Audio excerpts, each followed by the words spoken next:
कचुगाव समबाय समितिनि 2023-24 बोसोरनि थाखाय नमिनेशन बिलाइ आजावनाय जादों। बे नमिनेशन बिलाइ आजावनायाव आं रिटार्निं अफिसार जानानै दिनै बेवहाय नुजाफैदों। दा बेनि गेजेराव दा दिनै बाव नुनो मोन्दों नमिनेशन बिलाइखौ गासै 30 जन मानसिफ्रा नमिनेशन बिलाइ गथायदों। बेनि गेजेरावनो जाहैबाय SC ST नि थाखाय 2 नमिनेशन बिलाइ गथायदों।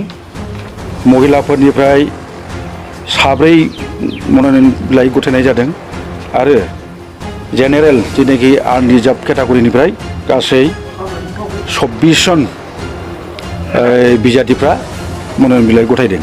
दा बेवहाय परीक्षा खालामनानै मोनबाय। परीक्षा खालामनायाव गासै 30 जनाबो 30 जनाबो बाव कुनु माने रिजेक्ट जायाखै, गासिबो एक्सेप्ट जाजोब्बाय। आरो बे बिथांमोनहा फैगौ 6 तारिख जुनावहाय इलेक्शन जागोन। बे इलेक्शनाव बिथांमोनहा गासैबो गाव गावनि माबाखौ लानानै सोर देरहायो देरहाया बेखौ जों माबागोन सानगोन 8 तारिखआवहाय। दा बेखिनियानोसै नामा आंनि बुंनांगौआ।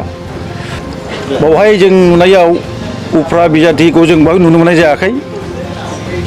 माने 15 जन जिहेतु जोंना बर्ड अफ डाइरेक्टरावहाय 15 जनल' नांखागौ।